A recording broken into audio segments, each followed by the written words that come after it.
Hello, hello. This is Kenya Rahmaan, author and founder of the Child Support Hustle.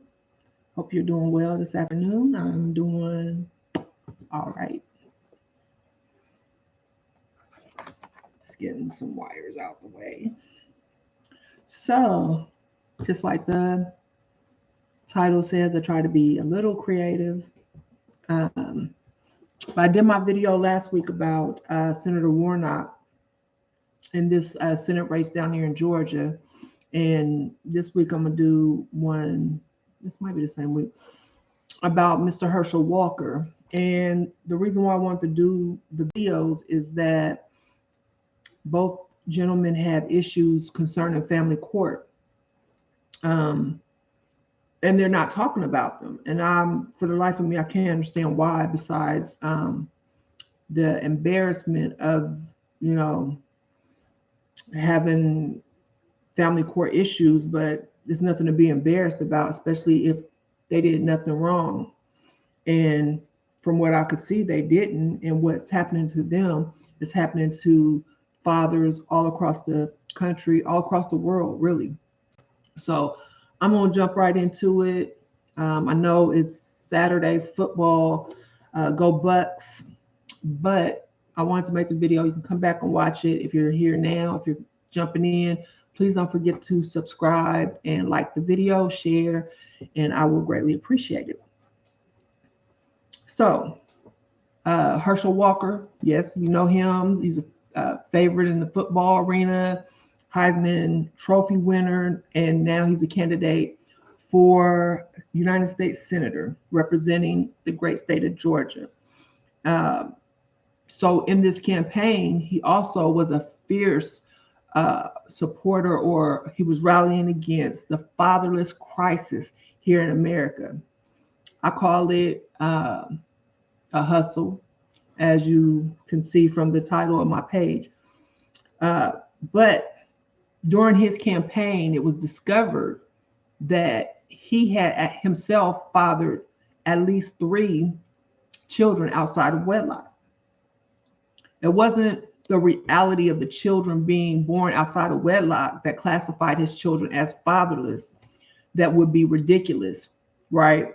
But Walker and a huge number of conservative politicians and pundits have a fatherlessness meaning that has been floating around for generations. And so according to Google and this company that I found while I was preparing this live, and they're called Lumen, I tweeted to them about this definition because this is new, this definition. And this company, they study takedown notices. So they define fatherlessness as having no father because he's dead or absent from the home. Well, let's stop right there. We all know that, well, let me get it. I'm getting ahead of myself. So that definition has recently, like I said, been edited to include the absent from the home. Include the absent from the home part. Prior to that, when you looked into the definition on any other platform, that addition, that wasn't there. And for good reason. Just comparing the two of the two in the definition of fatherlessness is ridiculous. To say that a child's father dies, he's fatherless, is one thing, which makes perfect sense. But then to say that if a child's father maybe lives across the street because the child's parents divorced or were never married, or around the corner, that child is fatherless, just like, to say that child is fatherless is the same thing as that child being fatherless because his father died, is ridiculous. And that is what they've been trying to say for generations now. And it's just not the same thing. Just saying it out loud is ridiculous. A child is fatherless because his dad doesn't live with him or her dad doesn't live with her. It's not the same thing as a child being fatherless because their father died. David Blankenhorn explained the difference beautifully in his book, The Diminishment of American Fatherhood. So this is a quote. Though paternal death and paternal abandonment are frequently treated, I can't talk, sorry, treated as sociological equivalents, these two phenomena could hardly be more different in their impact upon children and upon the larger society.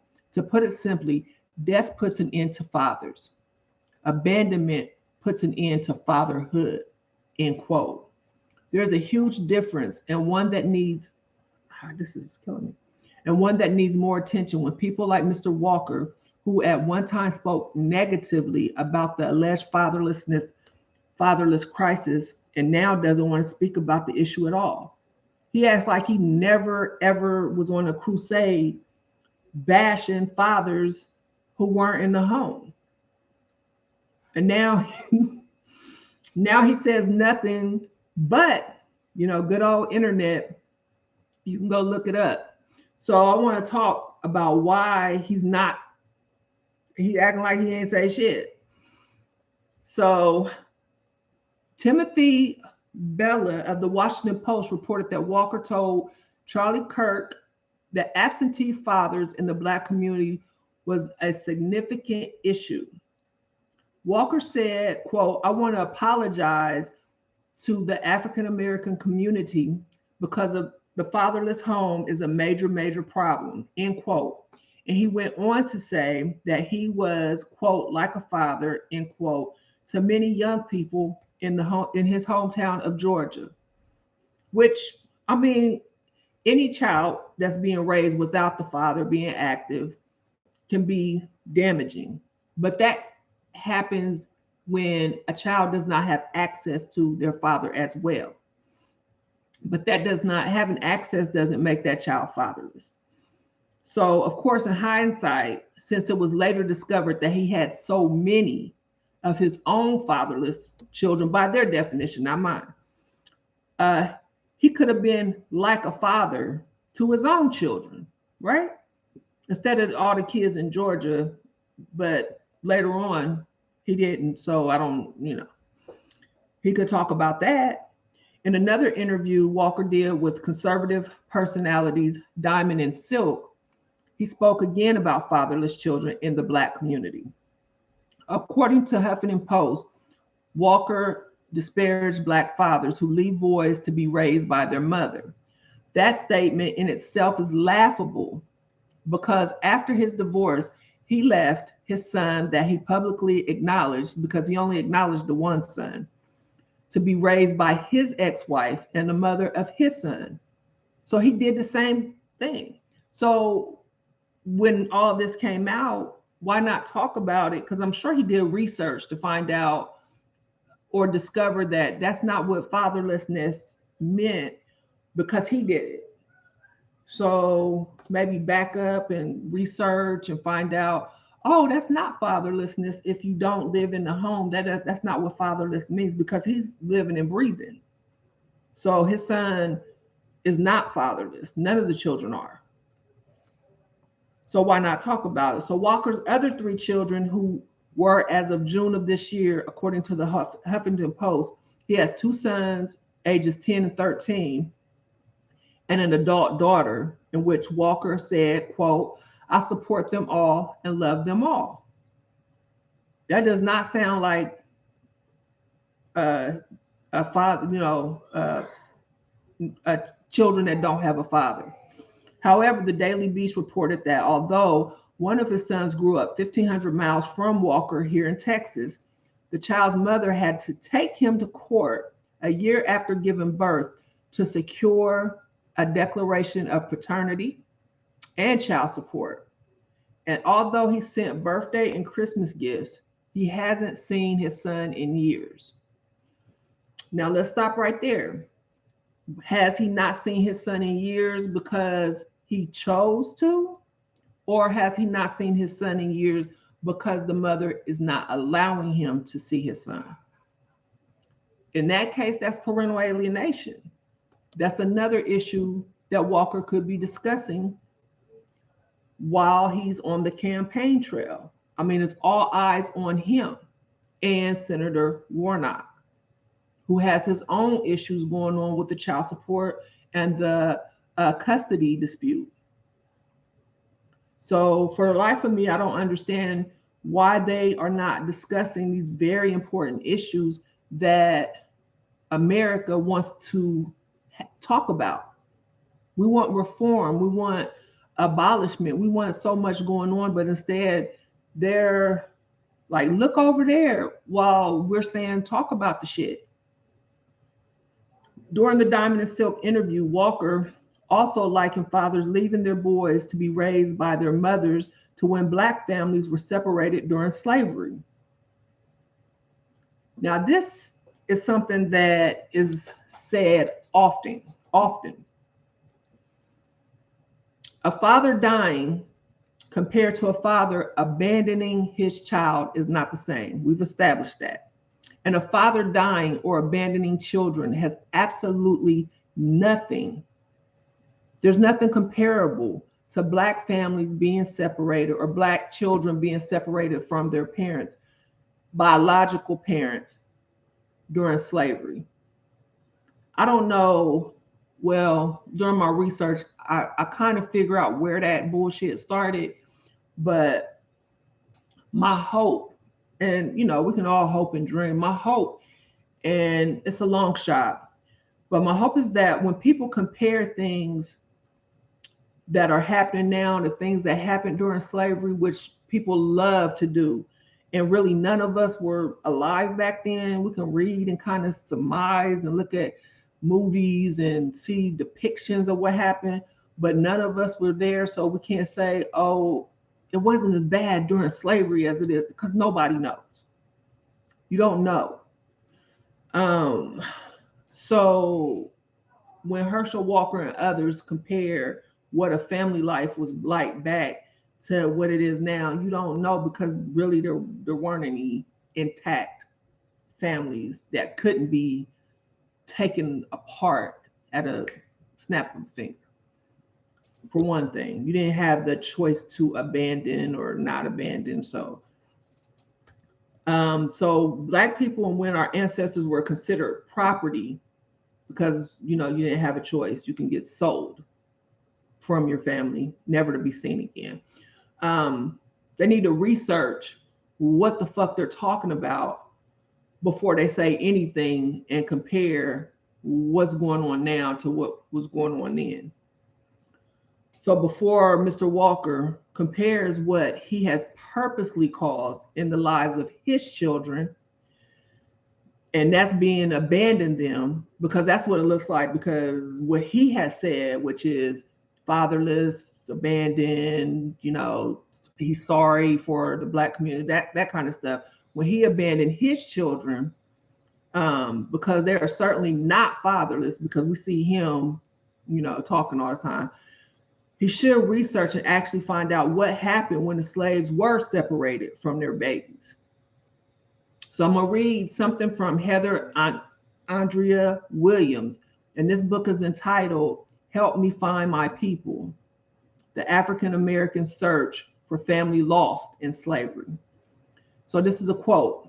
Without a word of warning and for no fault of their own, parents and children, husbands and wives, brothers and sisters were separated to meet no more on earth.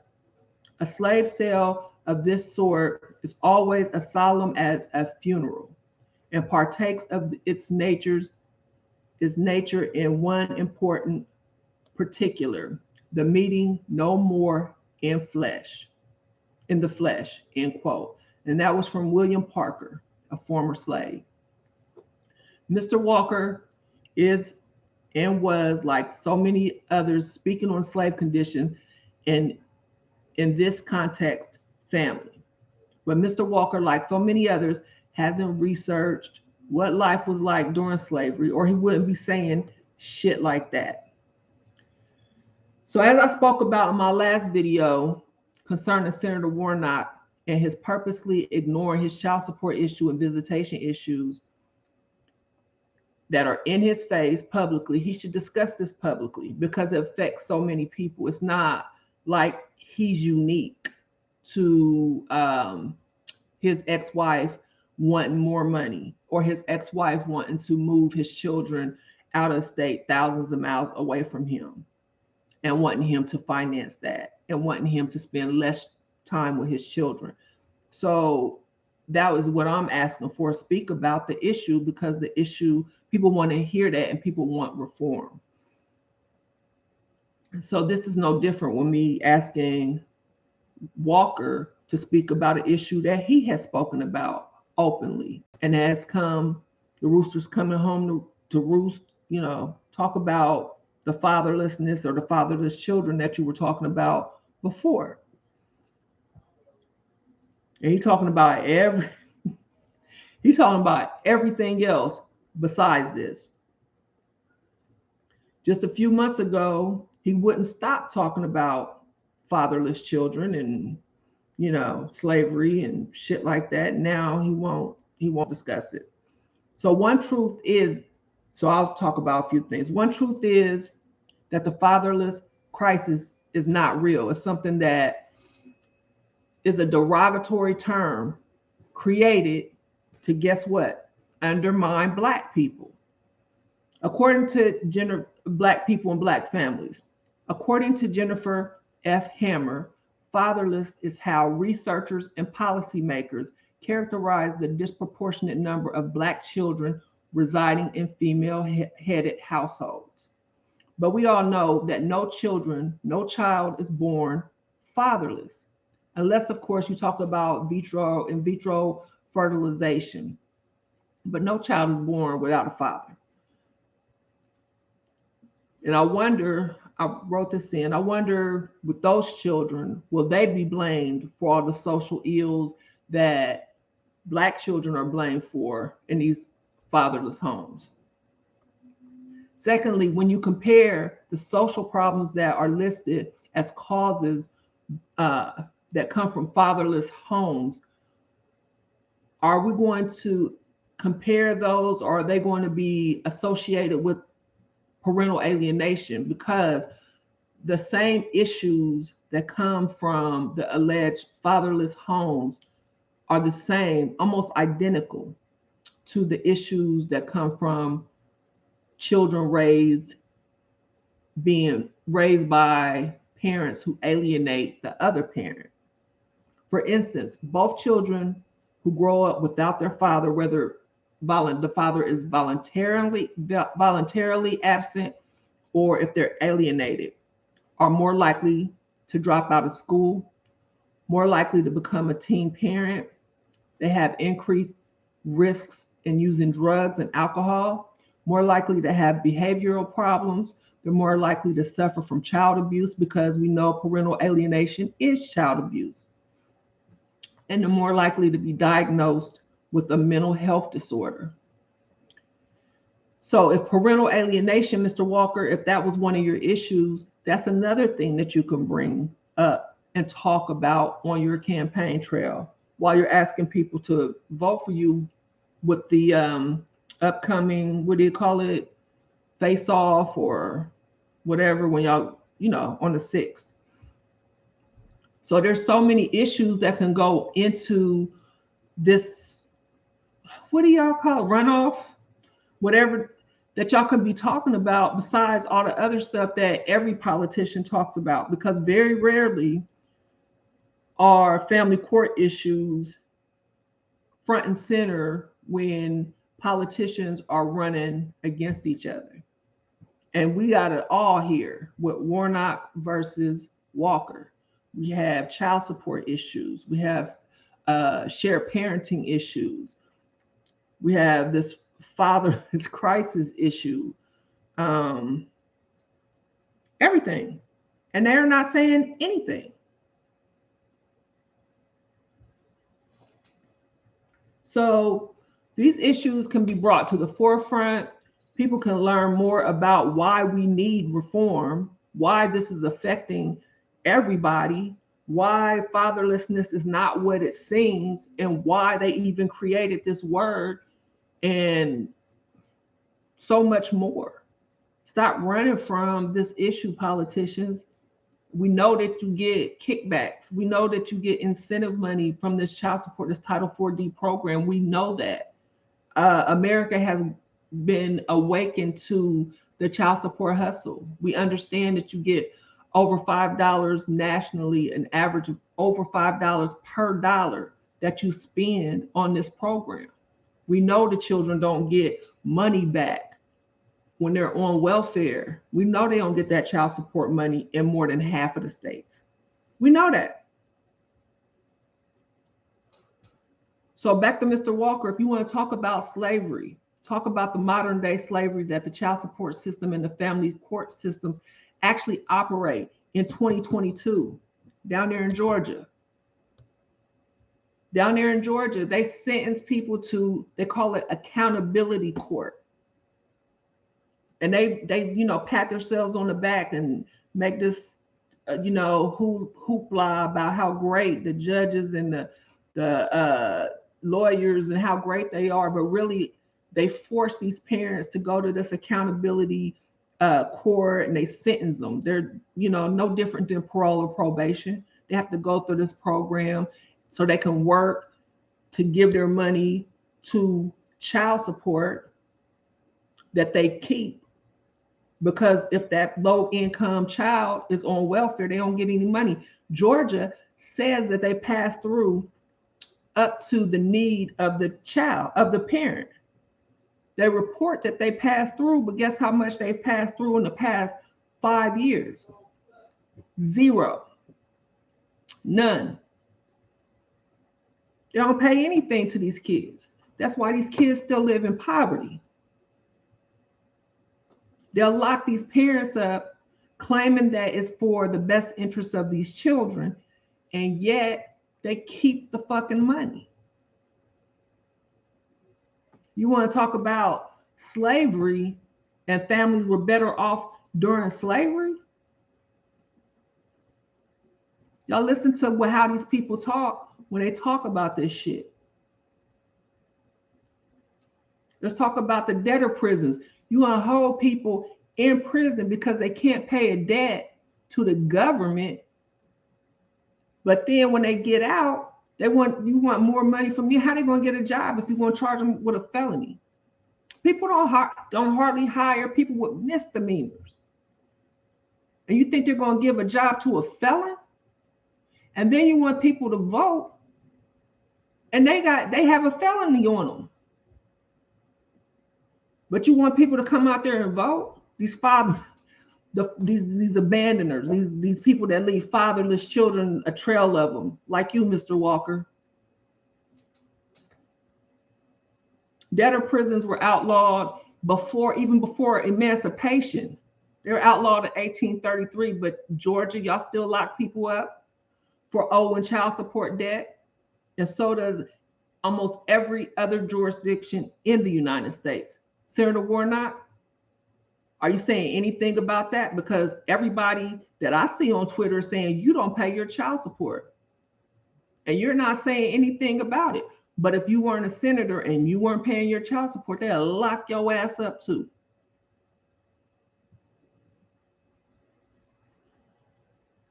You talk about the fact that one parent can keep another parent from their child, but you want to talk about fatherlessness.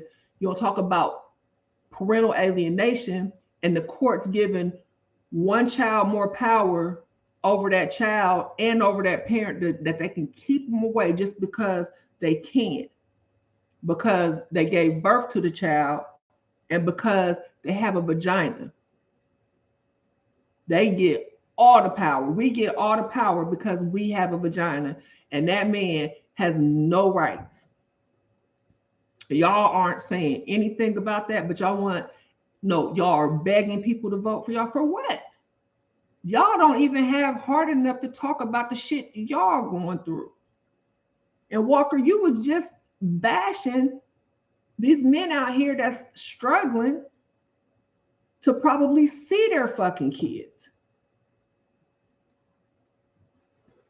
And now you're not saying anything. You're not even apologizing for bashing these fathers. Oh man, I'm sorry, my bad. I didn't even realize that's what that meant. Like I have kids that I'm not in the house with, but here's the situation. Their moms wouldn't let me see them. I didn't know that's what fatherless meant. I thought it meant that you're not even saying shit about it. That's weak. And you want somebody to vote for you? I would say if neither one of them say anything, I would say don't vote for anybody. Shit, I know there's some other capable people that talk about this shit down in Georgia. I know some people in Georgia, and I know some other people that do it. But this is just my 2 cents. I figure with family court and family court issue, child support issues, Georgia got an F, and shared parenting issues, with things like that affect the family. The family is the backbone of the nation. If the politicians and the people that are begging for your vote are not willing to talk about these issues when their families are going through these fucking issues, why would you vote for them? Why would you even vote? Why would we trust them with anything if they're not even going to be honest with the shit that's going on in their own family? It doesn't make any sense. So, yeah. And I'm going to be talking about, I don't know, I can't hardly talk today, I guess. I don't know. But thank y'all for holding on and bearing with me while I was going through this. I guess this is like a more emotional topic for me, because this is part of, I've been doing a lot of research, a lot of reading, and writing for my new book. So this is more an emotional topic than anything. So just to read this and to know that this guy, this Mr. Walker, said these things, and then to compare what is going on now and to find out where the whole root of this is coming from. And I know I talked to these fathers during my advocacy. I talked to so many fathers. And I have to say Black fathers, because they say Black fathers. This fatherlessness crisis is about Black fathers. And I know so many. I got my Black fathers upstairs. And I know so many fathers, Black fathers, that raise their children outside of the home. And they have this myth that these Black fathers abandon their kids, and these kids are fatherless, and these kids are hearing this shit. Don't let these kids hear that they are fatherless, because it's not true, and that damages these kids' psyche. Just like welfare destroyed the Black family. If a child hears that the Black family is destroyed when it's not, but if you keep hearing that Black family is destroyed, why would you strive for a Black family that doesn't exist? But my book is coming soon. I hope y'all stay tuned. Be looking for it. Make sure y'all turn y'all notifications on and subscribe, share, because this is when I start. I'm gonna still talk about child support, but I'm gonna talk about some things that I'm writing about. And my book, of course, is about welfare did not destroy the Black family. So I'm gonna start bringing that shit to you, because it's just a bunch of bullshit. So I think I got some in the chat, but let me check. I might not. Oh no, I don't. Okay, so thank y'all for joining me. I know it's football today, but I just wanted to get on here and make this video. I thank y'all for supporting me and sharing and commenting, liking, all that good stuff. Yeah. Oh, and there are comments. Okay, let me see what it is. It took a minute to come on. I know y'all like, why can't you talk? I don't know why I can't talk. Oh shoot.